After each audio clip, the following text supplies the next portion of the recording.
Very very good morning friends. मैं हूं engineer Dinesh. दोस्तों, जैसा कि आपको विदित है कि इस प्लेटफॉर्म से हम रोजगार की बात करते हैं नंबर 1 पे। और रोजगार सृजित करने के लिए क्या क्या मूलभूत चीज़ें आवश्यक हैं हमारे समाज में, उस पर भी चर्चा होती ही है। दोस्तों, एक चीज़ तो हमें निष्कर्ष निकालना ही पड़ेगा कि इस सशक्त सोशल मीडिया का उपयोग हम आम जनता की भलाई के लिए कैसे कर सकते हैं। How we can make you positive, और आपके अंदर हम कैसे ऊर्जा भर दें कि आप क्रिएटिव हो जाएं। जैसे ही आप क्रिएटिव बनेंगे तो you start creating things. Instead of searching for jobs, you will start creating jobs. दोस्तों, बड़ी विडंबना ये है, राजनीति की बात में मैं जाना नहीं चाहता हूँ, लेकिन इस देश में हमने रोजगार सृजन पे ध्यान नहीं दिया। जो चंद रोजगार थे, गिने चुने, नॉट इवन 1%, उसी पे हम केंद्रित हो गए कि उसका बंटवारा कैसे हो। अरे भाई, जब 100 लोगों के पीछे सिर्फ एक रोजगार है तो इसका मतलब 99 तो बेरोजगार रह जाएंगे ना। इसलिए जो हमारा ये बात अलग है कि उस 1% में बंटवारा कैसे हो, इसके ऊपर निर्णय ले लेते, एक बार खत्म करते कहानी। बार बार उसी को घोलना, बार बार उसी में आपस में वैमनस्य पैदा करना, इसकी क्या जरूरत है। फोकस करते हैं कि जो 99 मिसिंग जॉब्स हैं वो कैसे पैदा हो। तो सबसे पहले तो हमको ये जानना पड़ेगा कि हम फोकस कैसे करें। देखिए, विचार बड़े लंबे हैं, बहुत सारी बातें हैं, लेकिन समय की सीमाएं होती हैं। इसलिए सूक्ष्मता से अपनी बात में रखता हूँ कि परीक्षा से लेकर के, एंटरप्रेन्योरशिप से लेकर के, बिजनेस से लेकर के, कोई भी क्षेत्र में आप काम करना चाहते हैं और अगर आपके पास फोकस नहीं है तो कुछ नहीं हो सकता। बिना फोकस के आप फेल कर जाओगे। अब फोकस करने के बहुत सारे तरीके मैंने बताया आपको, जो विद्यार्थियों के लिए भी बहुत यूजफुल हो सकते हैं, एंटरप्रेन्योर्स के लिए भी, बिजनेस के लिए भी।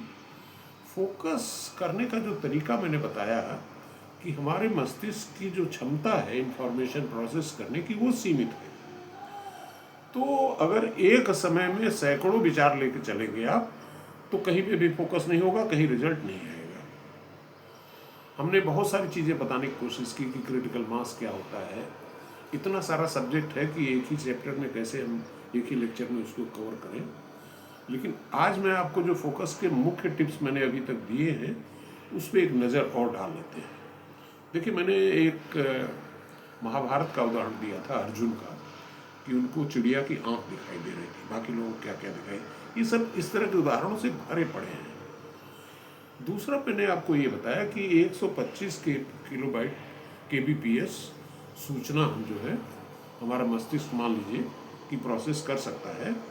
तो हमने ये बताया कि संगीत का सहारा लीजिए, 20-25 kbps उधर डालिए, तो जो बाकी बचा कुचा है वो एक जगह फोकस हो जाएगा। यानी कि कोई भी अध्ययन कर रहे हो और साथ में संगीत भी सुन रहे हो ईयरफोन के माध्यम से, हेडफोन के माध्यम से, तो आपका फोकस इम्प्रूव कर जाता है। दूसरी चीज़, जो एक नई चीज़, उन सब जो जितनी चीज़ें मैं बोल चुका उसके अलावा एक नई चीज़ आज हमको समझ में आई। वो देखिए, एक चीज़ मैं बताऊं कि मैं किताबें पढ़ करके नहीं बोलता, न कोई जो है स्क्रिप्ट तैयार करता हूँ। जो भी फ्लो आता है वो एक्सटेम्पोरी होता है।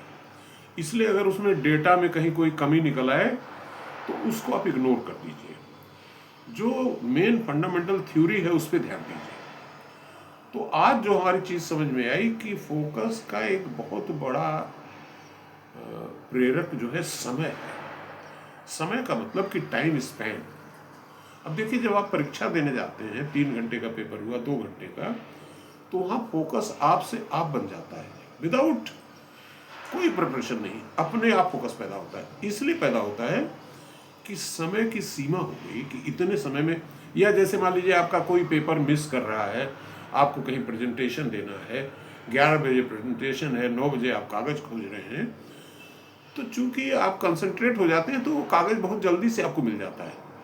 साधारण तरीके से उसको खोजते रह जाएंगे आप, लेकिन जब समय सीमा आ जाती है तब वो अपने आप मिल जाता है। और इसी कड़ी में मैंने एक उदाहरण आपको बहुत पहले बताया था कि एक रिटायर्ड इनकम टैक्स कमिश्नर हमारे मित्र हैं, तो उन्होंने किताबें बहुत सारी लिखी हैं अपने जीवन काल में, और एक किताब में उन्होंने एक तरीके से अपने ऑटोबायोग्राफी लिख डाली।